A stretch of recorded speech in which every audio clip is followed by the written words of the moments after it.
Entonces, o sea, la gloria le duró muy poco tiempo. Él ni siquiera alcanza a vivir lo suficiente para gozarse los resultados de la vuelta, porque Colón por lo menos le alcanzó la vida para los 4 viajes. Hubo ingratitudes, pero nadie le quitaba el ser almirante del mar océano. Sí, alcanza a vivir porque es que la gloria también necesita que la gente viva para tenerla, porque si no, ¿cómo hacemos? Entonces a este lo decapitan y uno dice, y eso fue todo, o sea, su historia es sumamente breve, pero las consecuencias de lo que él hizo es lo que va a desembocar en una gran cantidad de posibilidades históricas nuevas, completamente distintas.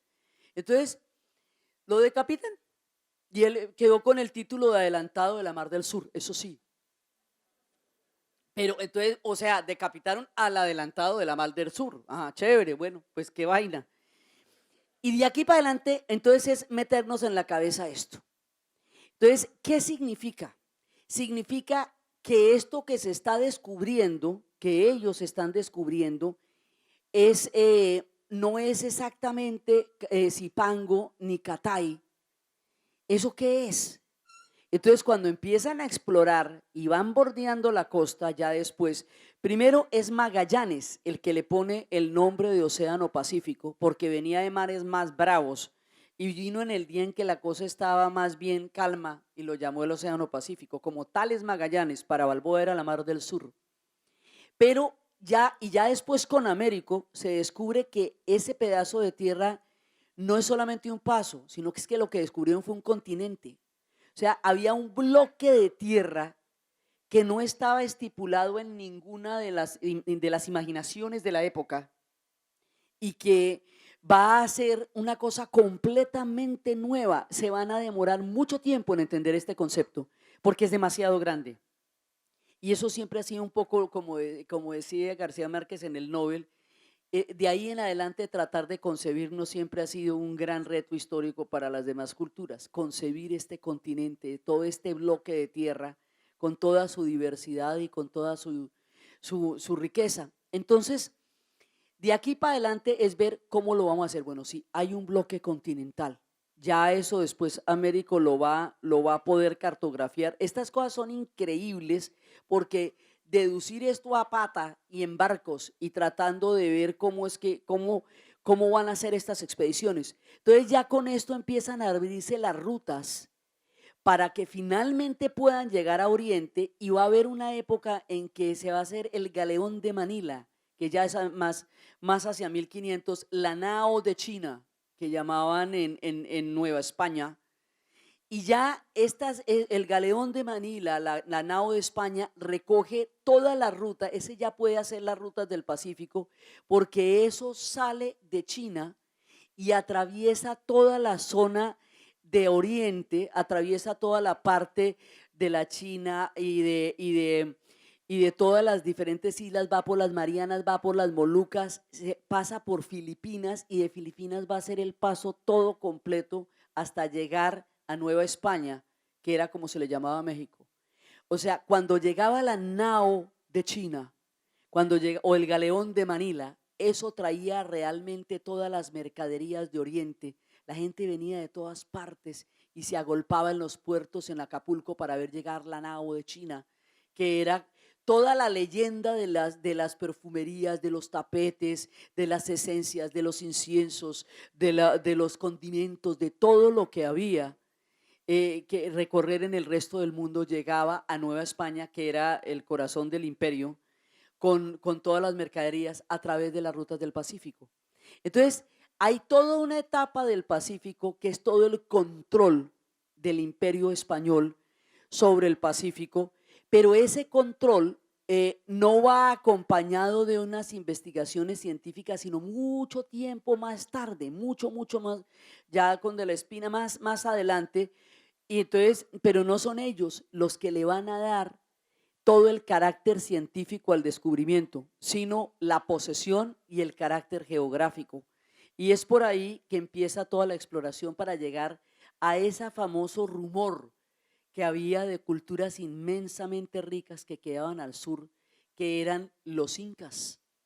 Entonces, sin digamos, sin ese paso, no se puede llegar al otro lado para encontrar dónde es el mundo de los incas, que era porque inclusive en esas expediciones ya estaba Pizarro, no sabía ni leer, tiene que firmar con una crucecita. Y él, que no sabía ni leer, es el que va a encontrar el imperio más sofisticado de todos, más rico, más elaborado, o sea, uno de los imperios más poderosos se lo va a encontrar uno de los personajes que menos capacidad tenía para entender la civilización que encontró. Casi que le alcanzó apenas para poderla destruir en una gran medida, pero no para poderla comprender, no tenía cómo comprenderla. Pero es a través de este paso que se puede llegar a este rumor de un gran pueblo enorme que vive al sur. Y ese pueblo que vive al sur, pues son los incas. Entonces, hay toda la etapa hispánica del Océano Pacífico. Y esa etapa hispánica lo registra para los europeos. Entonces los europeos se dedican a inventarse el agua tibia, van a descubrir el mundo, le van a poner nombres, van a hacer los mapas y van a sacar de ahí un montón de billete para un proyecto histórico gigantesco que se llama Europa.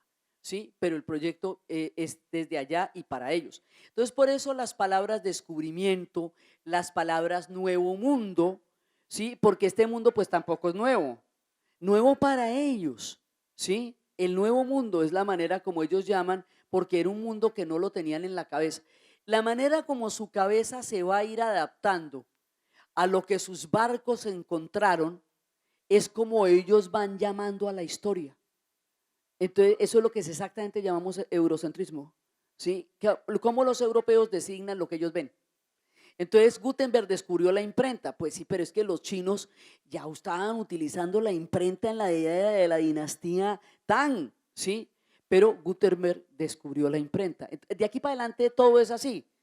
Entonces, el que se inventó el vapor, pues, sí, pero es que eso ya, o sea, toda el agua tibia la habían conocido los chinos desde el comienzo de los tiempos, pero ellos eran discretos y no le contaban a nadie. Entonces, como los europeos sí eran de pebochos, ellos dan una lora cada vez que descubren algo. Entonces van y le cuentan a todo el mundo, escriben libros, hacen mapas. Bueno, no, montan unas peliculotas, unos videos. Entonces las cosas se descubren, se inventan, aparecen en la tierra, casi como si fueran magos, ¿sí? Y fueran sacando de las chisteras una cantidad de conceptos para nombrar un mundo que existe desde que el mundo es mundo.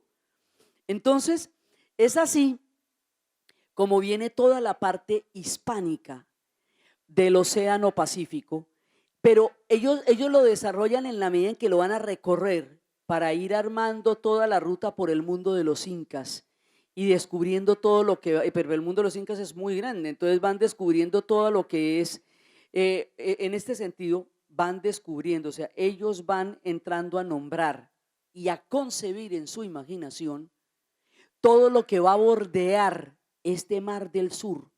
Y ahí es donde les digo que se van a encontrar este mundo de los incas. Por el sistema de postas ellos se podían comunicar de una distancia equivalente de Lima a Santiago en 36 horas por el sistema de postas. Tenían toda la contabilidad a través de los nuditos, tenían toda una concepción del mundo y su manera de concebir el universo sigue estando ahí.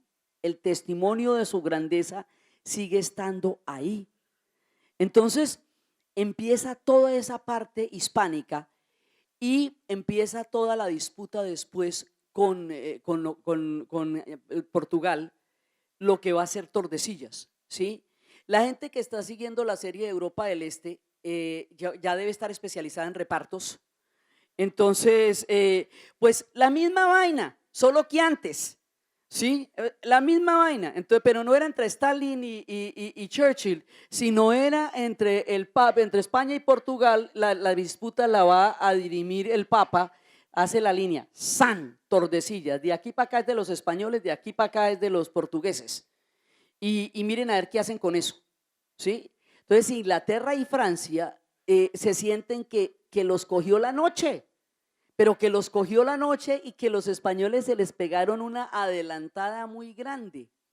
Entonces empiezan a buscar la manera de encontrar unas rutas después de que ya Europa, España y Portugal habían puesto toda la, digamos, toda la infraestructura y la posesión. Por eso les digo, la posesión era muy importante porque la posesión es lo que permite que el imperio pueda existir.